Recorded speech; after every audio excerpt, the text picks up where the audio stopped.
Hello बच्चों, welcome to the session. और मैं पुरुषोत्तम भैया आपका वेलकम करता हूं ऑन बिहाफ ऑफ विद्या मंदिर क्लासेस। तो बच्चों, आज का जो हमारा लेक्चर है वो बेसिकली लाइट के रिफ्रैक्शन वाले पोर्शन के ऊपर है। लास्ट लेक्चर जो मैंने आपके लिए रिकॉर्ड किया था वो बेसिकली लाइट के रिफ्लेक्शन वाले पोर्शन पे था, है ना।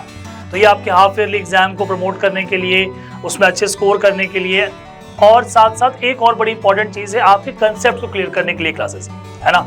जिन बच्चों ने हमारे चैनल को लाइक नहीं किया है, सब्सक्राइब नहीं किया, पहले बच्चों प्लीज हमारे चैनल को लाइक और सब्सक्राइब कर लीजिए, ताकि आप ऐसे ही अच्छे अच्छे कंटेंट्स हमारे थ्रू आप तक पहुंचता रहे। ठीक है, आइए आज हम स्टार्ट करते हैं अपना कंटेंट। सबसे पहले स्टार्ट करते हैं रिफ्रैक्शन की डेफिनेशन से। अब रिफ्रैक्शन होता क्या है? So what is refraction of light?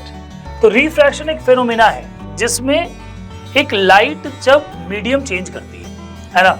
वो हो सकता है एयर से वाटर में जा रही हो, वाटर से ग्लास में जा रही हो, ग्लास से एयर में आ रही हो, मतलब एन नंबर ऑफ चीजें पॉसिबल है।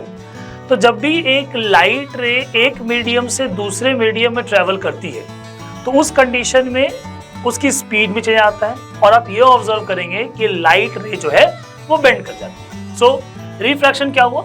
Refraction is a phenomena in which direction of propagation of light changes when it passes from a transparent medium to the another medium. This is because ये सबसे important point है कि दोनों में speed of light is different in different media. ये समझना बहुत जरूरी है कि दोनों में speed of light की difference होती है। अब point आता है इसमें कि refraction की conditions को हम समझेंगे कैसे। तो refraction की condition को देखें तो हम दो condition में मार्क कर रहे हैं। एक condition ये कि हमारा जो light है वो travel कर रहा है एयर से वाटर में, ठीक है, इस कंडीशन में। और दूसरे कंडीशन में मैं बात कर रहा हूं कि इस बार ये उल्टा ट्रेवल कर रहा है, इस बार ये ट्रेवल कर रहा है वाटर से एयर में। अब जब लाइट रे एयर से वाटर में ट्रेवल करेगा तो आप ये ऑब्जर्व करेंगे कि लाइट अपने एक्चुअल पाथ से, अब एक्चुअल पाथ कौन सा होना चाहिए? एक्चुअल पाथ ये वाला होना चाहिए, ये होना चाहिए आपका एक्चुअल पाथ। बट लाइट अपने एक्चुअल पाथ में ना जाके बेंड कर जाता है। और ये बेंड कैसा होता है? आप ये ऑब्जर्व करेंगे कि ये बेंड अंदर की तरफ होगा, ये बेंड करेगा टुवर्ड्स द नॉर्मल, और ये आपका आर होगा। सो अब हम आते हैं यहाँ पे कि एयर से वाटर में गया तो ऐसा क्यों हुआ? तो एयर कैसा मीडियम है? एयर एक ऑप्टिकली रेयर मीडियम है, और वाटर क्या है? Optically denser medium. अब ये ऑप्टिकली रेयर क्या होता है? Optically denser. ये बेसिकली एक रिवीजन क्लास है, आपको पता तो होगा, बट मैं आपको चाहूंगा कि आप रिकॉल करें, आप इस बात को याद करें, और आगे मैं जस्ट अपने अगले स्लाइड में आपको फिर समझाऊंगा भी बिल्कुल सही से कि ये होता क्या है। अब आइए, जब वाटर से वो एयर में आएगी तो आप ये ऑब्जर्व करेंगे कि लाइट की जो एक्चुअल पाथ थी वो ये थी, लेकिन अब लाइट अपने एक्चुअल पाथ से बेंड करेगा, बट इस बार जो बेंड करेगा वो कैसा करेगा? वो अवे फ्रॉम द नॉर्मल करेगा, and this will be the angle of refraction. तो हमने यहाँ पे क्या सीखा? वाटर कैसा मीडियम है? Optically denser. एयर कैसा है? Optically rare. तो यहाँ पे हमने क्या सीखा? यहाँ पे हमने ये सीखा कि जब लाइट रे जो है, ऑप्टिकली रेयर बोले बहुत जगह सिर्फ रेयर बोलते हैं, दोनों चाहिए, सही है ना। जब लाइट रे जो है वो रेयर टू डेंसर मीडियम में ट्रेवल करती है, तो इस कंडीशन में जो लाइट रे है वो किधर बेंड करती है? लाइट रे बेंड टुवर्ड्स नॉर्मल। और अगर मैं इसका उल्टा देखूं कि ये डेंसर, देखो वाटर से एयर में जा रही है, अगर ये डेंसर टू रेयर में जाती है, इस कंडीशन में क्या होगा? इस कंडीशन में it bends away from normal। तो ये पॉइंट बिल्कुल याद रखना है आपको। तो लाइट रे जब एक मीडियम से दूसरे मीडियम में ट्रेवल करेगी तो इस कंडीशन में वो बेंड करेगी, या तो बेंड करेगी टुवर्ड्स द नॉर्मल, या बेंड करेगी away from the normal. Towards the normal कब? जब वो रेयर से डेंसर में जाएगी, और अवे फ्रॉम द नॉर्मल कब? जब वो डेंसर से रेयर में आएगी। आ रही है बात समझ? आगे आइए, अब आते हैं लॉज ऑफ रिफ्रैक्शन की। तो what is the laws of refraction? Laws of reflection और लॉज ऑफ रिफ्रैक्शन में ना एक कॉमन स्टेटमेंट है। कौन सा वाला? इंसिडेंट रे, और वहां पे क्या होता है? रिफ्लेक्टेड रे, यहाँ पे रिफ्रैक्टेड रे। तो incident ray then you have refracted ray और normal to the interface. ये अगर आप देखिए तो all lie in the same plane. So incident ray, refracted ray and normal at the point of incidence all lie in the same plane. वो एक ही plane में होगा, आप एक शीट पे उसको रिप्रेजेंट कर सकते हैं. अगली बात, अब हम आते हैं सेकंड लॉ की तरफ, जहां पे आप ये ऑब्जर्व करेंगे कि जो एंगल्स है, एक एंगल ऑफ इंसिडेंस और एक एंगल ऑफ रिफ्रैक्शन. जो इस वाले स्लाइड में आप देख रहे हैं आई, ये आई क्या है? Angle of incidence. ये आर क्या बनाया मैंने? Angle of refraction. वैसे इस वाले केस में I is the angle of incidence, R is the angle of refraction. आ रही बात समझ? तो उसके अकॉर्डिंग अगर हम देखें तो लॉ जो है, सेकंड वाला लॉ, ये कहता है कि the ratio of sine of angle of incidence to the sine of angle of refraction. तो sine of angle of incidence to the sine of angle of refraction is a constant. और ये constant value कितनी होती है? तो constant for a light of a given colour and for a given pair of media. मान लीजिए air to water है तो उस पर्टिकुलर दोनों मीडियम के लिए और साथ साथ पर्टिकुलर कलर के लिए ये रेशियो कांस्टेंट होता है. अब आगे जानेंगे कि ये sine I by sine R जो होता है ये कांस्टेंट होता है, और ये कांस्टेंट किसके बराबर होता है उसके लिए हम अगला स्लाइड में सीखने वाले रिफ्रैक्टिव इंडेक्स. तो ये पॉइंट उसने यहां मेंशन किया है वैसे कि this constant value is called the refractive index of second medium with respect to the first.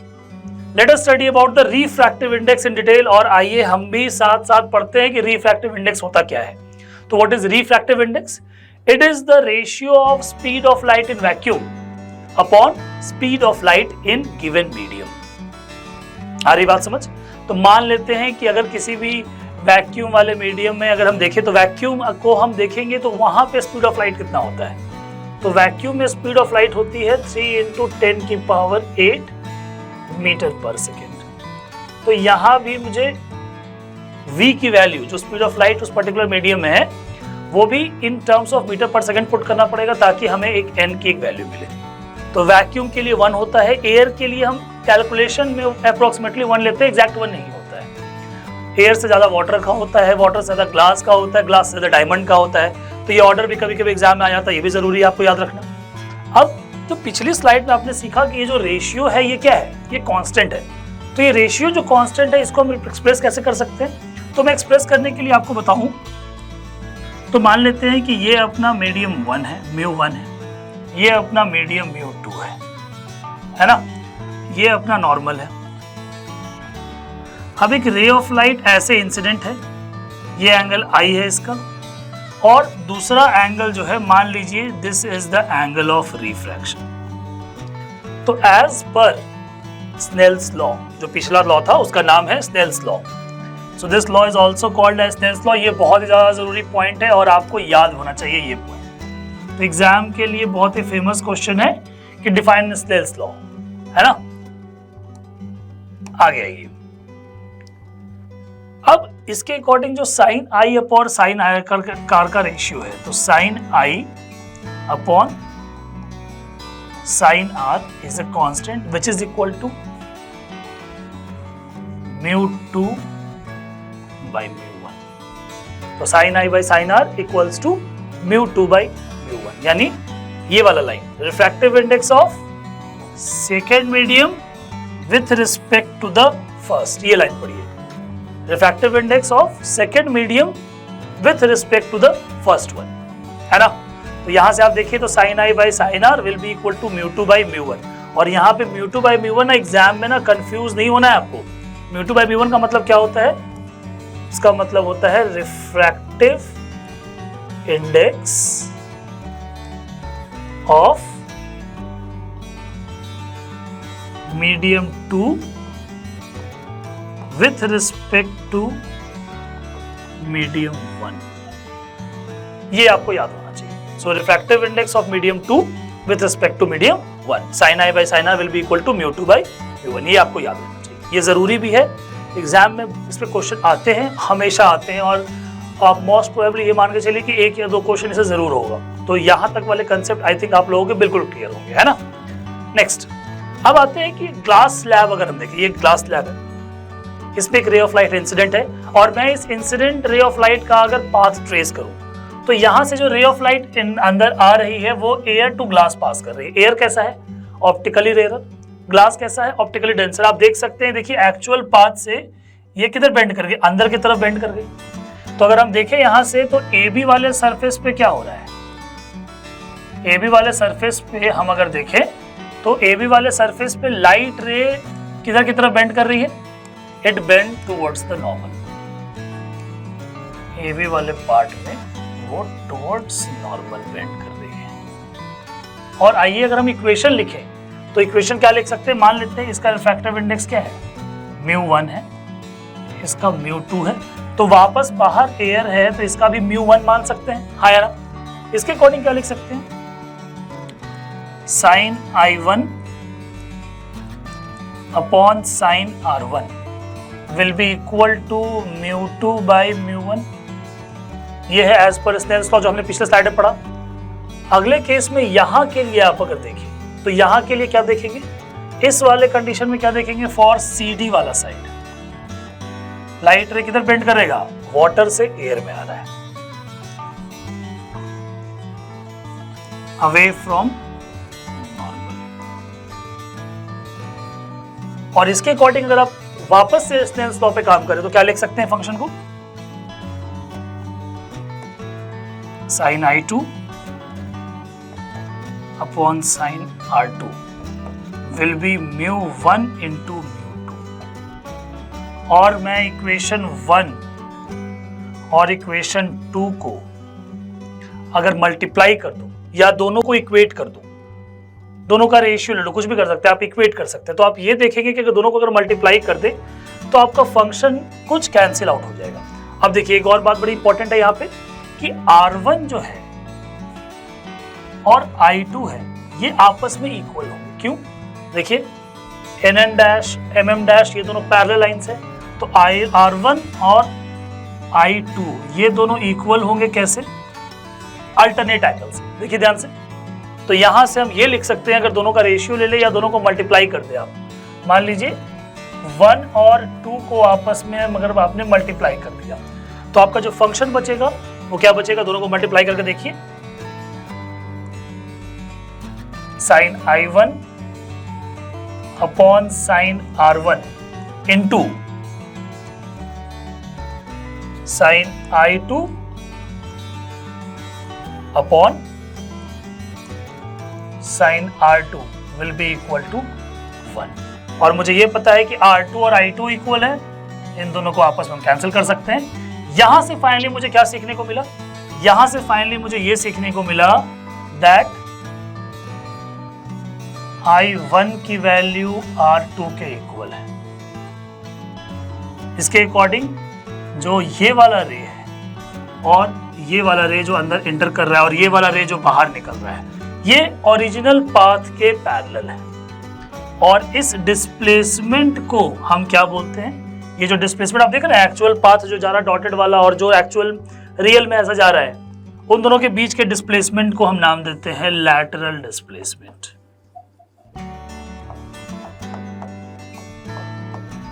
ठीक है? ऐसा नहीं कि टफ है, समझना है, थोड़ा सा फोकस करिए चीजों पे, एकदम समझ में आएगा। थोड़ा सा अब जब हम कॉम्प्लेक्स चीजों को देखते हैं, थोड़ा सा टफ लेवल पे जाते हैं, समझने में हमें लगता है कि पता नहीं होगा नहीं होगा, बट अगर हम ध्यान से बैठ के 2 मिनट सोचेंगे ना, आराम से सीख लेंगे, बिल्कुल मेरी गारंटी है। ठीक है? तो ये मेरा फंक्शन यहाँ पे ग्लास स्लैब। तो ग्लास स्लैब में क्या सीखा कि ग्लास स्लैब में अगर रे ऑफ लाइट इंटर करती है तो जो इमर्ज करेगी वो भी पैरेलल होगी और जो एंगल ऑफ इंसिडेंस है वही एंगल ऑफ इमर्जेंस होगा। आ रही है बात समझ? आगे आइए। अब आते हैं हम लोग अपने स्फेरिकल लेंस के ऊपर। तो लेंस बेसिकली अगर हम समझाएं आपको, देखो मैं लेंस को बहुत नहीं समझा रहा, लेंस ऐसा दिखता है वैसा दिखता है, आप लोग जानते हैं बेसिकली, आपने ये रिवीजन फॉर्म की क्लास है तो आपको पता है कि लेंस का शेप कैसा होता है। तो लेंस का जो शेप होता है उसको अगर हम समझें तो ये हमारा है एक कैसा लेंस? Convex lens. ये ऐसा लेंस हमारा क्या है? Concave lens. सो ये हमारा कॉन्वेक्स, ये है हमारा कॉन्केव। अब जो लॉज ऑफ इमेज फॉर्मेशन है, क्योंकि आप देखो कुछ इंपॉर्टेंट चीजें मुझे ऐसा लगता है कि आपको पता होगा और पता होना भी चाहिए। वो ये है कि अगर हम इस पॉइंट को देखें तो this point is optical centre, वैसे ही अगर हम इस पॉइंट को देखें तो this point is optical centre for concave lens, है ना। फिर हम देखें कि अगर ऑप्टिकल सेंटर है वो, तो यानी दोनों तरफ, क्योंकि ये दो कर्वेचर है ना, है ना, तो उसके अकॉर्डिंग अगर इसका फोकस F1 F2 से इधर लाई करेगा, ये रहा मार्किंग्स, तो सेम उसके लिए भी, कनकेव लेंस के लिए भी सेम तरह से आपका फोकस अलाइन रहेगा, F1 F2 2F1 2F2। तो पॉइंट ये है कि कन्वेक्स लेंस और कनकेव लेंस में हम अगर देखें तो पैरेलल रेज जो आती है वो कहाँ जाके मिलती है, ये हमारे लिए इंपॉर्टेंट है, और वो हम अपने इमेज फॉर्मेशन में सीख लेंगे, है ना। क्रिस्प एंड क्लियर रखते हैं बिल्कुल। लॉ ऑफ इमेज फॉर्मेशन क्या है, तो जो रे प्रिंसिपल एक्सिस के पैरेलल होगी, जो रे, क्योंकि ये सब जो टर्म है हमने रिफ्लेक्शन वाले लेक्चर में भी कर लिया अच्छे से, तो मैं चाहूंगा कि आप रिफ्लेक्शन को भी अच्छे से पढ़ ले, वहां पे आपको इसकी आधी चीजें भी क्लियर हो जाएंगी। अब जो रे इनिशियली प्रिंसिपल एक्सिस के पैरेलल होता है वो आफ्टर रिफ्रैक्शन कहां से पास करेगा, F2 से पास करेगा, या तो अपीयर होगा कि F2 से पास करेगा। जैसे अगर हम कन्वेक्स लेंस की बात करें तो पैरेलल रेज आ रही है, देख रहे हैं आप, ये किससे पास कर रही है, F2 से पास कर रही है, तो रे यहाँ एक्चुअल में पास कर रहा है और यहाँ पे वो रे डाइवर्ज कर गई, तो यहाँ पे क्या होगा, अपीयर होगा, यहाँ पे अपीयर टू पास होता है और यहाँ पे एक्चुअल में। नेक्स्ट, इस बार उल्टा, जो फोकस से क्रॉस करते हुए आ रही है, जो फोकस से क्रॉस करते हुए आ रही है वो आफ्टर रिफ्रैक्शन क्या होगा, पैरेलल हो जाएगा प्रिंसिपल एक्सिस के। देखिए, है ना, तो जो पैरेलल है वो फोकस से पास करेगा या अपीयर टू पास करेगा, जो फोकस से पास कर रहा है या अपीयर टू पास कर रहा है वो क्या हो जाएगा, पैरेलल हो जाएगा। तीसरा, जो ऑप्टिकल सेंटर से पार करेगा इट विल गो अनडेविएटेड, वो अनडेविएटेड निकल जाएगा, है ना। अब इसके बेसिस पे हम आते हैं अपने कॉन्वेक्स लेंस के इमेज फॉर्मेशन पे, है ना। तो स्फेरिकल लेंस दो तरह के हो गए, कॉन्वेक्स और कॉनकेव, और भी होते हैं, प्लेनो कॉन्वेक्स प्लेनो कॉनकेव होते हैं, आप 11th आप 12th में आगे पढ़ेंगे हम लोगों से, बट मैं अभी चाहता हूं आप उस पर फोकस करें, एक कॉन्वेक्स और दूसरा कॉनकेव पे। अब यहाँ पे आते हैं तो हम ये देख सकते हैं कि image formation by convex lens की अगर हम बात करें तो जो रे प्रिंसिपल एक्सिस के पैरेलल हो या कहाँ से आ रही हो, इन्फिनिटी से आ रही हो, वो रेज आफ्टर रिफ्रैक्शन कहाँ से पास करेंगे, लेंस से पास करने के बाद एक पॉइंट से पास करेंगे जिसका पॉइंट का नाम क्या है, F2 या फोकस है। अब जो इमेज की साइज होगी वो कैसी होगी, आप देख सकते हैं इमेज की साइज कैसी होगी, पॉइंट साइज होगी, हाँ या ना। उसके बाद आप देख सकते हैं कि रेज अगर पैरेलल आ रही हैं प्रिंसिपल एक्सिस के नहीं एक दूसरे के, तो भी वो फोकस पे बनाएंगी, बस डिफरेंस क्या होगा, दैट पहले वाले केस में भी फोकस पे बनेगा, दूसरे वाले फोकस पे बनेगा, रियल है तो इन्वर्टेड होगा, यहाँ भी रियल इन्वर्टेड होगा, लेकिन यहाँ पे इमेज कैसी होगी, पॉइंट साइज। अगर वो प्रिंसिपल एक्सिस के पैरेलल है तो इमेज क्या होगी, पॉइंट साइज होगी, बट आपस में पैरेलल है और प्रिंसिपल एक्सिस के पैरेलल नहीं है, उस कंडीशन में हाईली डिमिनिश्ड होगी, बट पॉइंट साइज नहीं। आ रही बात समझ। नेक्स्ट, अब हम क्या करते हैं, अब इन्फिनिटी पे रखे थे, अब हम लेंस की तरफ मूव करते हैं। अगर हम 2F1 के जस्ट पहले रखें तो दो, देखो इमेज फॉर्मेशन के लिए एटलीस्ट 2 रे चाहिए, जो रे प्रिंसिपल एक्सिस के पैरेलल है वो रिफ्रैक्शन के बाद F2 से पार कर गया, जो ऑप्टिकल सेंटर से पास किया वो चला गया अनडेविएटेड। तो यहाँ के अकॉर्डिंग देखो आप, तो F2 और 2F2 के बीच में आपका जो इमेज बन रहा है ये देख लीजिए, रियल है, इन्वर्टेड है और उससे थोड़ा छोटा भी है। तो what is the property, position कहाँ पे रहेगा, F2 2F2 के बीच में, रियल, इन्वर्टेड, और मैग्निफिकेशन नेगेटिव का मतलब क्या होगा, इन्वर्टेड, है ना। डिमिनिश्ड, ये बहुत जरूरी है आपको समझना, छोटा साइज में रहेगा, है ना। तो डिमिनिश्ड का मतलब क्या हुआ, एक्चुअल ऑब्जेक्ट साइज से थोड़ा सा छोटा। अब अगला केस आप लोग खुद जज कीजिए, अगले केस में हम इसको और शिफ्ट कर देंगे, 2F1 पे लेके आ जाएंगे, तो क्या होगा, तो आप ये ऑब्जर्व करेंगे कि रे पास होने के बाद ऑप्टिकल सेंटर से अनडेविएटेड चली गई और वो कहाँ पे बना रही है, 2F2। और कन्वेक्स लेंस का ना सारा केस बिल्कुल डिट्टो सेम है कनकेव मिरर से, तो वहां से आप उठा के इसको रिलेट कर सकते हैं, ये एनालॉजी बिल्कुल आपके दिमाग में होनी चाहिए। इसके अकॉर्डिंग आप देखिए तो कहाँ बन रहा है, 2F2 पे बन रहा है, रियल है, इन्वर्टेड है और साइन ऑफ मैग्निफिकेशन क्या है, नेगेटिव है, और last diminished, m equal to -1, तो नॉट डिमिनिश्ड, मैं इसको डिमिनिश्ड नहीं बोलूंगा, मैं इसको बोलूंगा सेम साइज।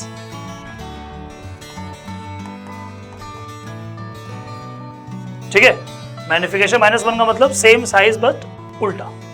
आ रही बात समझ? नेक्स्ट, अब 2f1 और f1 के बीच में हमने ऑब्जेक्ट को रखा। अब क्या होगा, तो जैसे जैसे हम इसको क्लोज लाते हैं, पहले इन्फिनिटी पे था तो फोकस पे बना, और क्लोज लेके आए ये और दूर हुआ, और क्लोज लेके आए ये 2f2 पे चला गया। अब 2f2 और बेसिकली आप देखें तो f2 के बीच में, अगर हम f1 और 2f1 के बीच में रख रहे हैं तो वो 2f2 से भी दूर चला जाएगा। तो इस कंडीशन में जो इमेज आप दिख रही होगी, देखो आपको इमेज बड़ी दिख रही थोड़ी, है ना? उसके अकॉर्डिंग आप क्या कह सकते हैं कि जो ये कहाँ चला गया, beyond 2f2 size. Real inverted तो है क्योंकि देखो एक्चुअल रेज जाके मिल रहे हैं, है ना? Real inverted and magnification is negative, तो इसका मतलब इमेज उल्टी है। साइज कैसा है, इनलार्ज्ड। आप देखिए ओरिजिनल ऑब्जेक्ट साइज से बड़ा इमेज बन रहा है ना? नेक्स्ट कंडीशन बताओ क्या होगा। अब उसको वापस f से शिफ्ट कर देंगे, f1 पे शिफ्ट कर देंगे। अब क्या होगा, तो वहां पे शिफ्ट कर देंगे तो इमेज कहां बनेगी, इन्फिनिटी बनेगी। रियल इन्वर्टेड और साइन ऑफ मैग्निफिकेशन कैसा होगा, नेगेटिव होगा। और इमेज की शेप कैसी होगी, साइज कैसा होगा, वो हाईली इनलार्ज्ड होगा, same as that of concave mirror, है ना? लास्ट केस याद करो क्या था उसमें, वर्चुअल वाला कंडीशन। इस बार आप f और o के बीच में रखेंगे तो क्या होगा, देखिए दोनों रेज आपस में जो निकली ये बेसिकली डाइवर्ज करेंगे, ये आगे कभी नहीं मिलेगी आगे जाके। ये रेज आपस में कैसे हैं, डाइवर्ज या फिर, तो जब डाइवर्ज हैं आगे जाके कभी नहीं मिलेंगे तो इसका मतलब उसको आप कहाँ मिलाएंगे, एक्सटेंड करके पीछे मिलाएंगे। और यहाँ पे आप देखिए जो इमेज फॉर्म हो रहा है वो बेसिकली नेचर कैसा है, same side of the lens है, वर्चुअल इरेक्ट है और साइन ऑफ मैग्निफिकेशन पॉजिटिव। पहली बार आपको देखने को मिल रहा होगा, मतलब मैग्निफिकेशन क्या है, पॉजिटिव है, इमेज जो है वो इरेक्ट है। And the last case is highly enlarged. Okay, अब हम आते हैं कन्वेक्स मिरर के यूज पे। कन्वेक्स मिरर यूज कहां पे होता है, अगर मैं यूज की बात करूं तो इसी केस का यूज होता है सिंपल माइक्रोस्कोप में।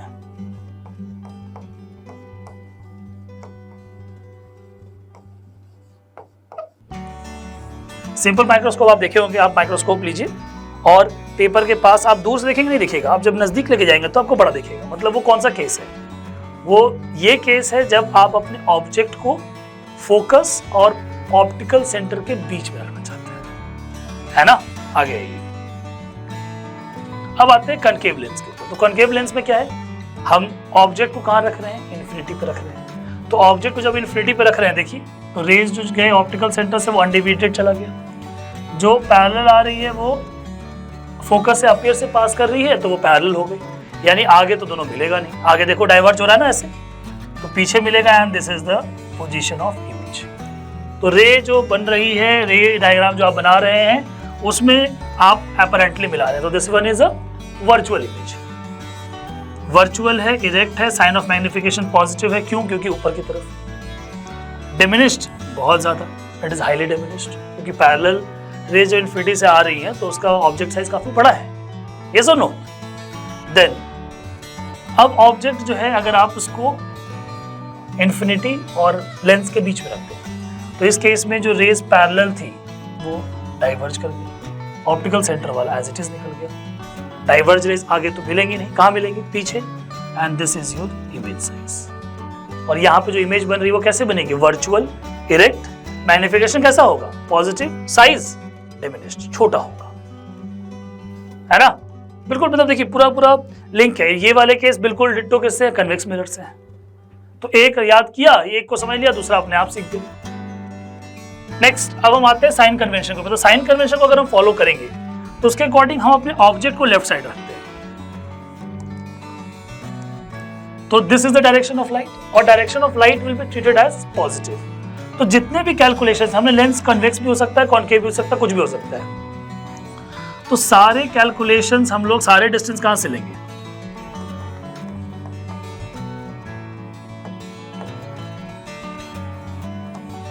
ऑप्टिकल सेंटर से लेंगे।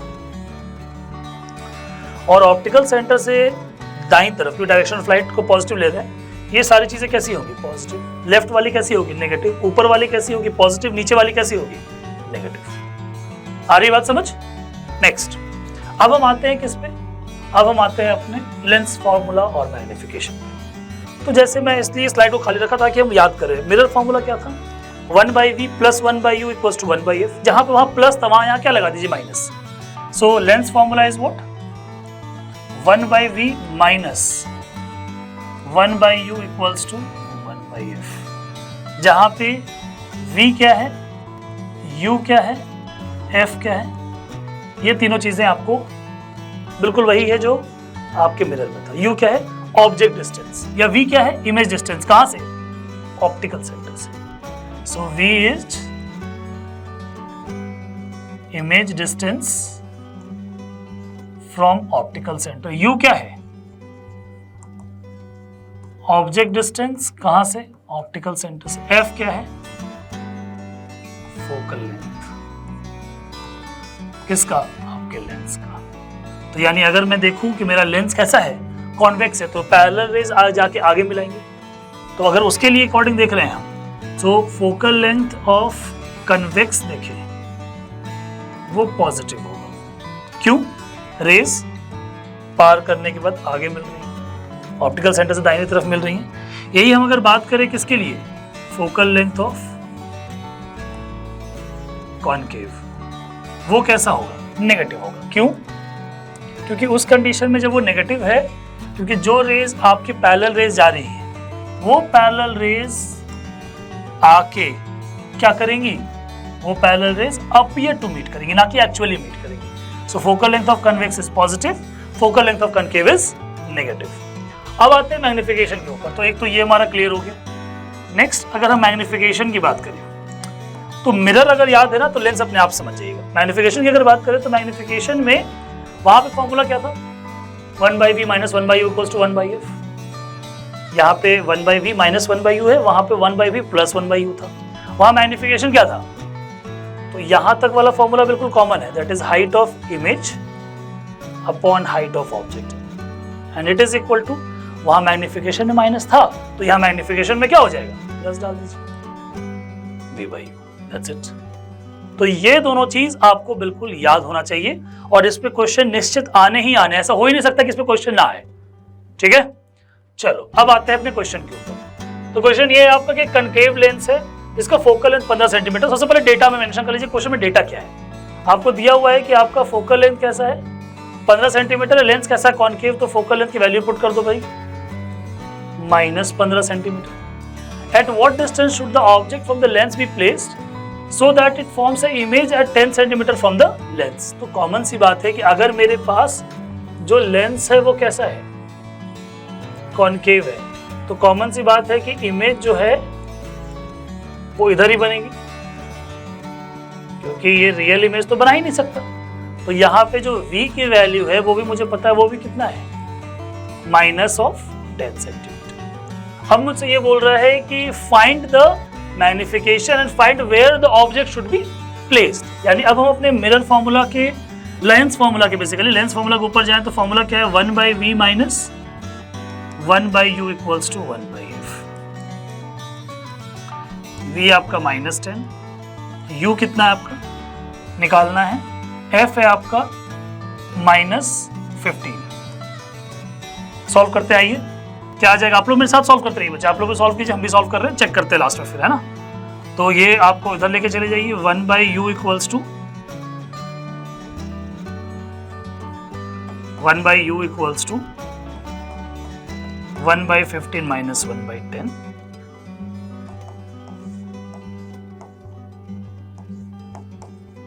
यहां से आपका 1/u कितना आ रहा है, -1/30। u की वैल्यू क्या आ गई, -30।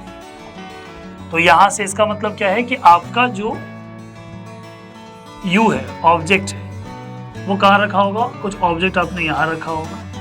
What is the distance, the distance is -30। तो ऑप्टिकल सेंटर के लेफ्ट साइड ये डिस्टेंस कितना आ गया, 30 सेंटीमीटर। आई होप क्लियर है सबको। और अगली चीज पूछ रहा है फाइंड द मैग्निफिकेशन। तो मैग्निफिकेशन क्या हो गया, मैग्निफिकेशन इज v/u, माइनस नहीं प्लस v/u। v की वैल्यू क्या है भाई, तो v की वैल्यू मुझे दी हुई है -10, और u की वैल्यू क्या दे रखी है, u की वैल्यू दे रखी है -30। कितना आ गया, 1/3। So 1/3 is the required magnification, और मुझे पता है कि मैग्निफिकेशन 1 से छोटा आ रहा है, इसका मतलब इमेज कैसी होगी, डिमिनिश्ड होगी, और कनकेव लेंस में डिमिनिश्ड भी होती है, हाँ है ना। चलिए नेक्स्ट अगले क्वेश्चन में पढ़ते हैं। एक 2 सेंटीमीटर टॉल ऑब्जेक्ट है, उसको आपने परपेंडिकुलर रख दिया अपने प्रिंसिपल एक्सिस के of a convex lens of focal length 10 centimetre, distance of the object from the lens is 15। तो जो डेटा में दिया हुआ पहले वो लिख लेते हैं। यू कितना दिया हुआ है, तो यू आपको दिया हुआ है -15 सेंटीमीटर,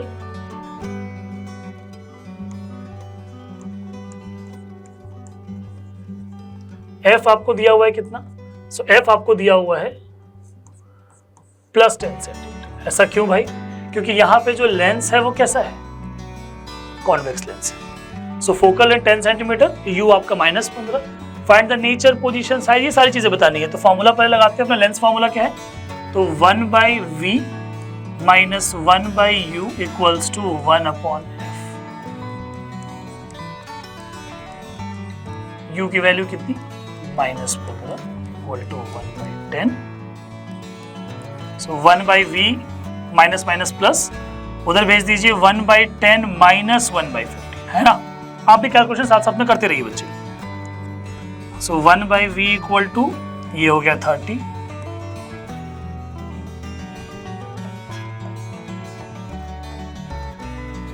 वन बाई 30। इसके अकॉर्डिंग कितना आ गया आपका, v आपका आ रहा है +30 सेंटीमीटर। और आप अपने आंसर को क्रॉस चेक भी कर सकते हैं दैट आपने अगर अपना एक कन्वेक्स लेंस लिया जिसकी फोकल लेंथ, मान लो कि ये सारे पॉइंट्स मैंने मार्क कर दिए, इसका फोकल लेंथ 10 है, आपने -15 रखा, यानी आपने कुछ यहाँ पे रखा है। तो इस कंडीशन में जो ऑब्जेक्ट बनेगा, ऑब्जेक्ट का इमेज बनेगा, वो बेसिकली 2f के बियॉन्ड रहेगा, और वो साइज में कैसा रहेगा, बड़ा भी रहेगा। ये कंडीशन था। तो जो v है वो +30 दिख रहा है ना आपको, फोकल लेंथ 2f के बाहर है, 2f से बड़ा है। और मैग्निफिकेशन अगर हम देखें तो मैग्निफिकेशन कितना आ जाएगा, magnification is height of image upon height of object which is equal to v/u। अगर यहाँ पे देखें तो what is the height of image, वो मुझे निकालना है। height of object क्या है, 2 सेंटीमीटर। v की वैल्यू क्या है, v की वैल्यू मेरी आ रही है +30, u की वैल्यू क्या है, u की वैल्यू आ रही है -50। यहाँ से सॉल्व कीजिए, what is the height of image you will get, height of image आ रही है -4 सेंटीमीटर। तो यहाँ से आप क्या देख रहे हैं कि नेगेटिव साइन क्या बता रहा है, नेगेटिव साइन बता रहा है कि आपका इमेज जो है वो कैसा है, नेगेटिव साइन ये बता रहा है कि आपका इमेज जो है वो है इन्वर्टेड। और 4 सेंटीमीटर अगर आप कंपेयर करें तो ऑब्जेक्ट की साइज से बड़ा है, तो एनलार्ज्ड इमेज भी बन रही है। तो आप अपने रिजल्ट को ना क्रॉस वेरीफाई भी कर सकते हैं, यस और नो। चलिए आगे आते हैं अपने लास्ट पोर्शन में, what is power of lens. तो पावर बेसिकली लेंस की क्या है, अगर कोई रे ऑफ लाइट आ रही है उसको वो कितना मोड़ सकता है, तो एबिलिटी है ना। सो व्हाट इट इज, तो lens कैरेक्टराइजेस the converging of diverging property of a lens, जितना एबिलिटी उसका किसी भी लाइट रे को कन्वर्ज या डाइवर्ज करने की है। और इसको डिफाइन कैसे करते हैं, तो it is basically reciprocal of its focal length. So power को अगर हम डिफाइन करें तो what is power? Power is 1/f, where f should be in meter अगर हम डालें, then अगर मेरी वैल्यू मीटर में पुट करेंगे, या अगर मीटर में नहीं है तो 100/f अगर है, f अगर किस यूनिट में है, सेंटीमीटर में। तो इस कंडीशन में जो पावर की यूनिट आती है वो आती है डायोप्टर, रिप्रेजेंट करते हैं इसको कैपिटल डी से, यस और नो। फॉर एग्जाम्पल अगर मैं ये बोल रहा हूं कि मेरे पास एक कॉन्वेक्स लेंस है जिसका फोकल लेंथ है 50 सेंटीमीटर, है ना। फाइंड द पावर, तो power of lens will be equal to 1/+50 और ऊपर 100। ऐसा क्यों, क्योंकि मेरा f सेंटीमीटर में, यहां से कितना आ रहा है, +2 डायोप्टर। तो प्लस पावर ये बताता है कि आपका लेंस कैसा है, कन्वेक्स है। यही आप कन्वेक्स का जब कनकेव लेंस यूज करते हैं अगर 50 सेंटीमीटर का, तो फोकल लेंथ क्या डालते हैं, -50 पावर क्या आता है, -2 डायोप्टर। तो जो आप ग्लास पहनते हैं, आप बोलते हैं ना मेरा माइनस पावर है प्लस पावर है, तो अगर आप प्लस पावर बोल रहे हैं इसका मतलब आप कन्वेक्स लेंस यूज कर रहे हैं। अगर आप माइनस पावर बोल रहे हैं तो आप क्या यूज कर रहे हैं, कॉनकेव लेंस यूज कर रहे हैं। और मोस्टली दूर की दिक्कत हमें होती है तो कॉनकेव होता है, ये हम अगले सेक्शन में जानेंगे जो कि ह्यूमन आएंगे, है ना। अब हम देख रहे हैं कि find the focal length of a lens of power -2 dioptre. What is the type of the lens. अभी जो किया हमने +2 डायोप्टर वही यहाँ पे है वहां पे। तो इस क्वेश्चन पे अगर देखें तो इस क्वेश्चन के अकॉर्डिंग हम क्या बोल सकते हैं, क्वेश्चन 16 को अगर हम सॉल्व करें तो क्या बोल सकते हैं कि हमारा पावर कितना है, 1/f।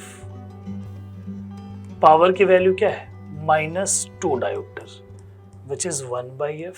यहां से f की वैल्यू कितनी आ रही है, -1/2 विच इज हाउ मच। जो अगर यहां पे आप सॉल्व करके देखें तो ये आ जाएगा आपका -0.5 मीटर। अगर मीटर में है तो आपको सेंटीमीटर में लिखना है तो -0.5 × 100 कर दीजिए, 50 सेंटीमीटर। आगे बात समझ। और ये जो लेंस का नेचर है वो कैसा है, तो it is a concave lens. Next question 17 पे अगर देखिए हम लोग, so doctor has prescribed a corrective lens of power 1.5 dioptre, find the focal length. वापस वही क्वेश्चन है, तो फोकल लेंथ वापस अगर हम देखें तो क्या लिख सकते हैं, डायरेक्टली लिख सकते हैं 1/1.5 आया ना, which is how much. Decimal ऊपर लेके चले जाइए, 523 2/3 मीटर्स, क्योंकि हम पावर को डायोप्टर में रख रहे हैं और यहाँ पे ये वैल्यू कैसी है, पॉजिटिव है। इसका मतलब लेंस कैसा होगा आपका,